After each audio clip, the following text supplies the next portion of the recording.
Good evening, everyone. Time for another silver update. Now, this is the Dow Jones Industrial Average over the top of silver provided by netdania.com. You can click on the link below. Now, this is the one we've been watching for some time, looking for a reversal. You can see that we're kind of topping out here in the Dow, but we've called this many times and been wrong.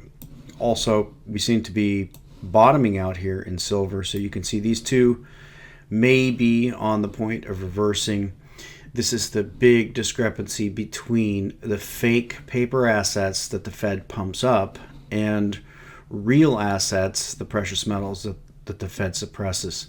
So a reversion to the mean on this chart, even a meeting down here in the middle, is going to be an indication of the Fed losing control of the paper markets. Now, I think that's inevitable, but there have been a lot of false starts you can see here. Is this going to be the big one? It could be. The stock market is looking very weak at the beginning of the year.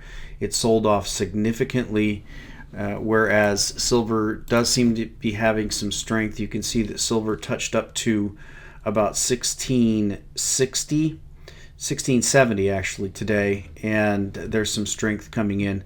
So we're not really getting to any kind of breakout of a downtrend line yet.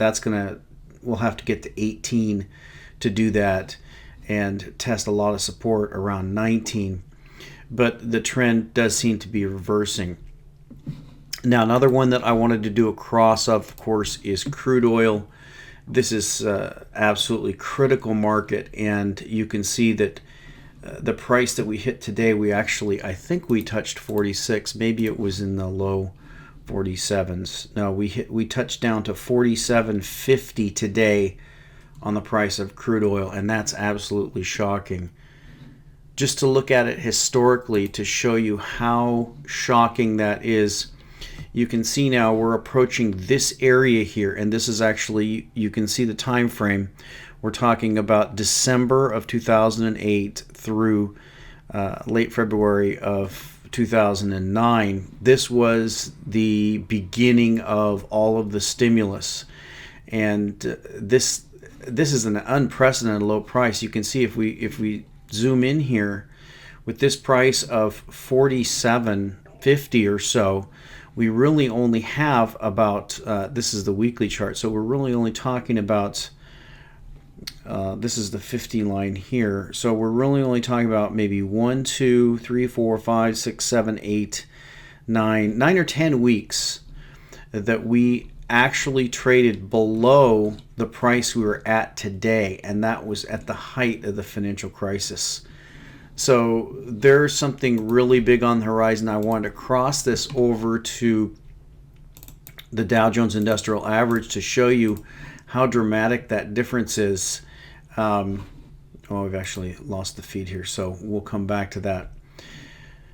Now, I wanted to go back and visit one of my favorite whipping boys, Mad Nicolas Maduro, and his crazy shenanigans that are going on in Venezuela. There's the chart here.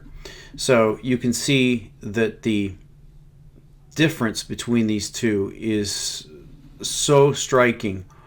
It's nothing like it was in the last financial crisis. Now, in the last financial crisis, we had crude oil lead the way down.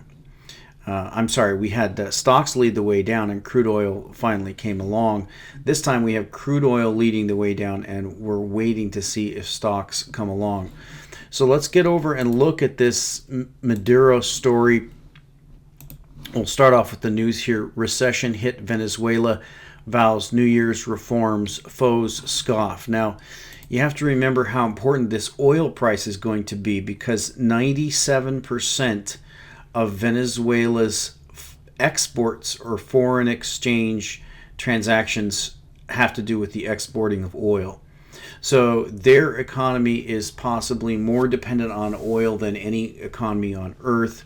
We know that the socialists or communists, or whatever you want to call them, they've built up their socialist paradise of Venezuela based on their oil reserves and that high oil price.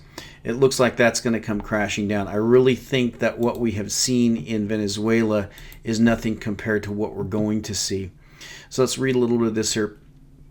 President Nicolas Maduro vowed on Tuesday to reform Venezuela's Byzantine currency controls in early 2015 as part of a 6-month plan to shake Venezuela out of recession, but foes accused him of incompetence and inaction. After sitting on GDP data all year, the central bank announced that OPEC member Venezuela had entered recession, with the economy contracting each of the first 3 quarters by 4.8, 4.9, and 2.3% respectively, confirming Venezuela as the region's worst performing major economy this year. The bank also said that 12-month inflation reached 63.6% in November, the highest rate in the Americas.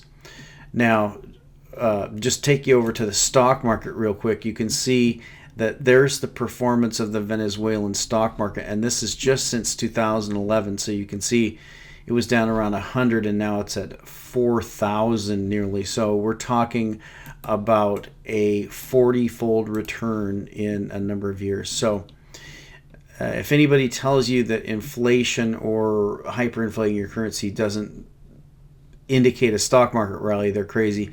Now, we know with Zimbabwe that the stock market was the best performing stock market anywhere in the world. Of course, the currency that it was denominated in was worthless.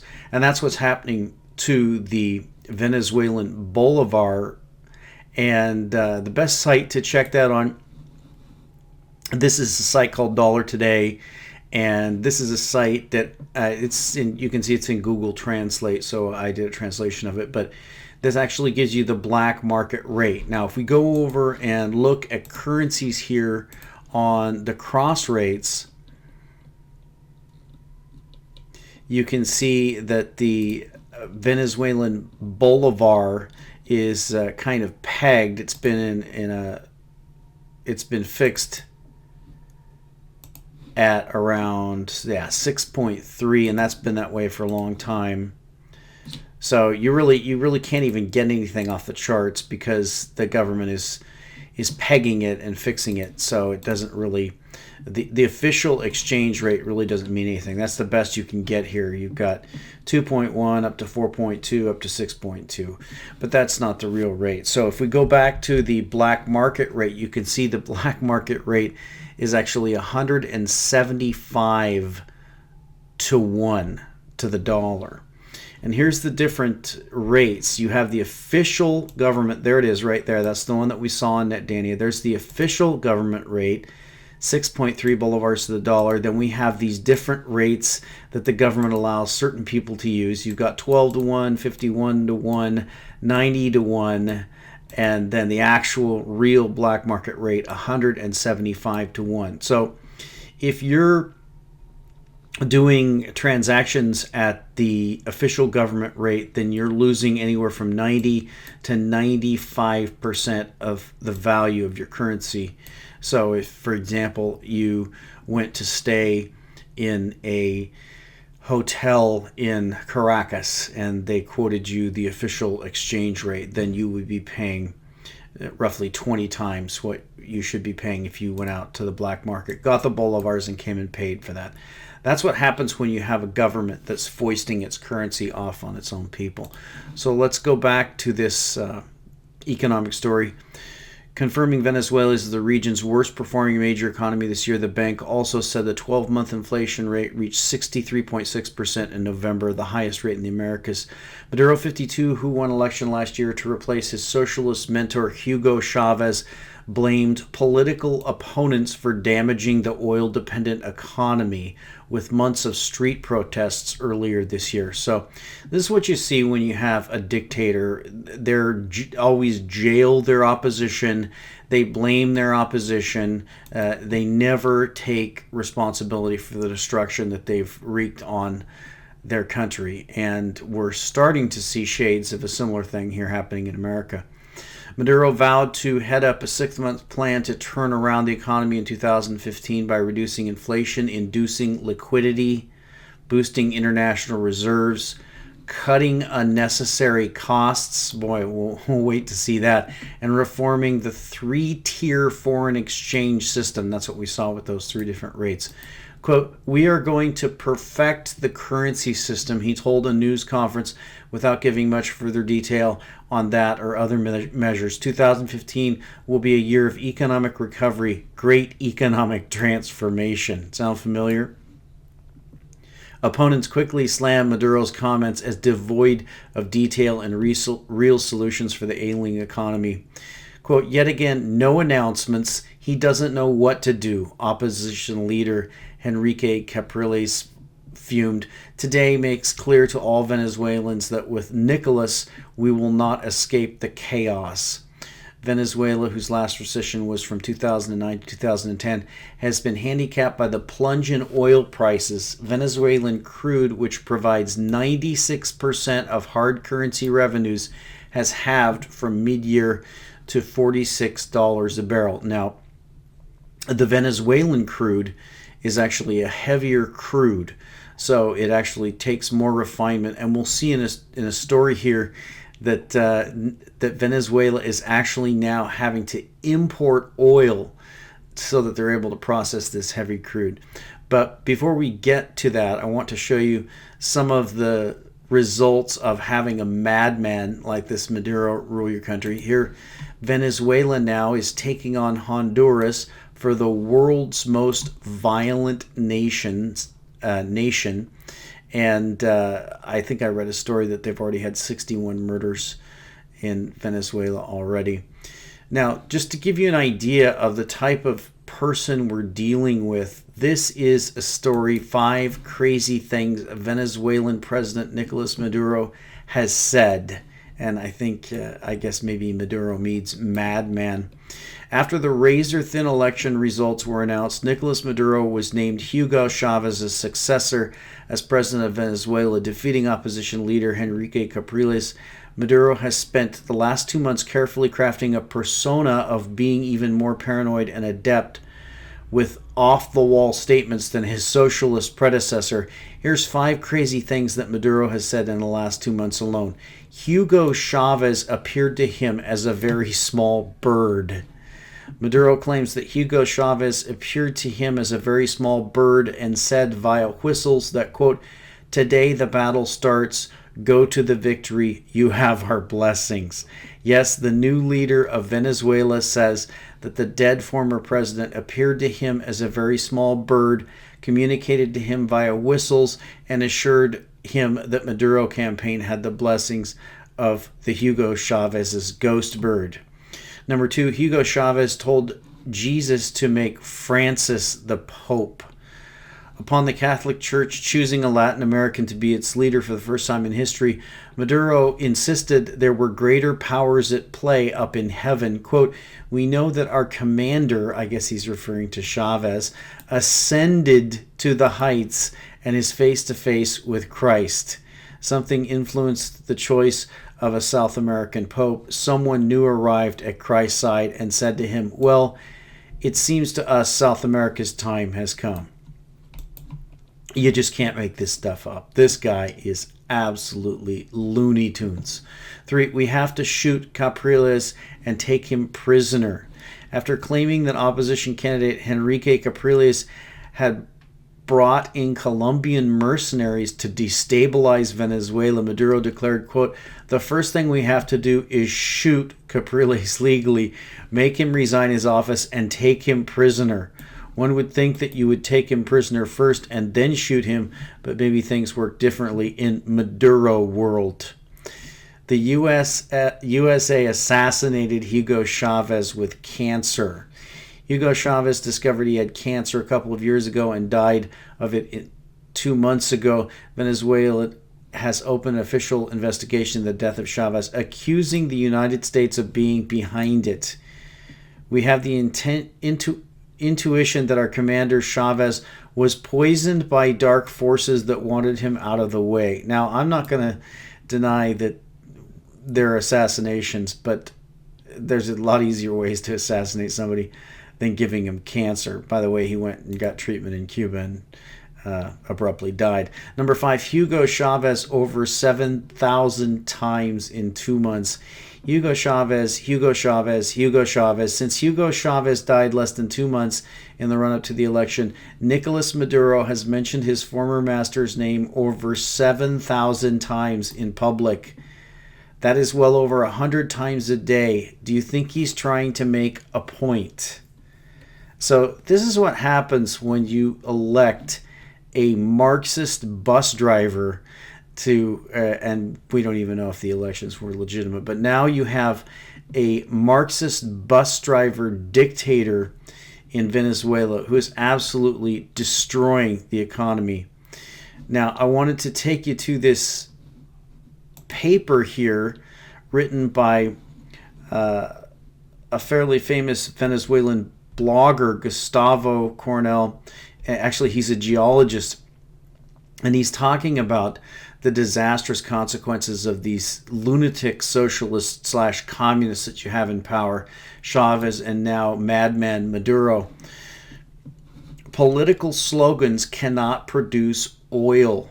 According to newspaper reports, Venezuela could be forced to import petroleum in the short to medium term.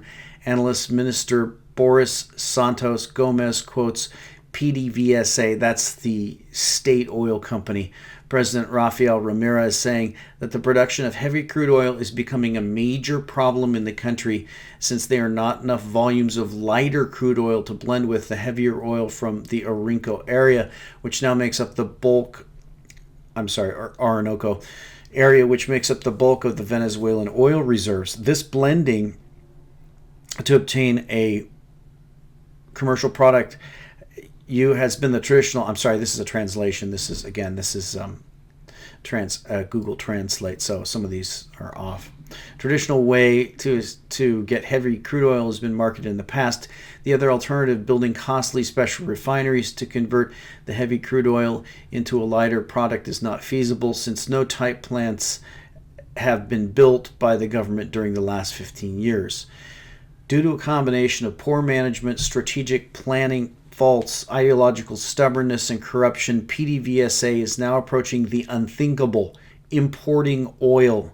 In fact, for all practical purposes, something along the lines has been happening for some time already. Not only has PDVSA been importing gasoline and gasoline additives from the USA to feed the domestic market at a huge loss. And by the way, you can buy gasoline in Venezuela for 10 cents a gallon. So that's what you have when you have communist dictators. You always have something there for the people. But you can see now that's not going to last much longer because it's at a loss. You had that in communist Russia. You had very cheap vodka and potatoes. So they always have a bone that they throw to the people as they reduce the entire nation into poverty. But their international commitments of light oil are largely being ignored by buying oil from third parties since Venezuelan production is no longer sufficient. The report quotes Mr. Ramirez talking as if I was the owner of the oil. Quote, "My problem is that I have too much extra heavy oil and I need to get more naphtha to increase production of the blend. This is a major tragedy which is not being understood in its true magnitude. The implications of this major tragedy for Venezuela and the region are only understood by a handful of experts. The bulk of corporations investing in Venezuela, foreign governments, debtors, and major suppliers of goods to Venezuela do not seem to realize how desperate the situation of the company is. And because oil dealer to 96% of Venezuelan income of foreign exchange, how desperate the situation of the nation is. The current political regime of Venezuela is responsible for establishing a major disaster. The management of PDVSA is incompetent and corrupt, both. What is happening to the Venezuelan oil industry is more than enough for major civic insurgency taking place at this moment in Venezuela, although it might not be the most obvious reason. Investors in the Venezuelan oil industry should think twice before putting more money into an industry that has been run into the ground by the government. My advice, cut your losses and run." So now we have Venezuela collapsing, empty store shelves, three-way currency and capital controls, and we have a madman at the helm, and we have oil prices collapsing. So this is not going to end well. This is an example what you see when you have a dictator in charge of your country. There's no talking sense to them. Often they're madmen and they don't understand anything about economics. So it's possible that the moves that we've seen recently with Cuba, we know that Cuba has a large number of troops in Venezuela, and that Venezuela had a commitment to 100,000 barrels of oil to Cuba for their commitment of support and other things. So now that that possibly might be breaking down with the potential collapse of the Maduro regime, that may be the reason why Obama has decided to open up relations with Cuba. I don't know. That's just a speculation. Anyway, when you have madmen like that in charge of your country, you can see that you have a rising stock market, you have a collapsing currency, and then you have economic collapse coming down the road. So is that the road that we're on? Well, we're seeing similar things. We don't have a collapsing currency yet, but we do have a exploding stock market, which looks like it's beginning to collapse. We have the price of oil that's beginning to collapse. And as I suspected, and hopefully it will continue forward, the price of silver is now starting to really rise. And we'll talk to you next time.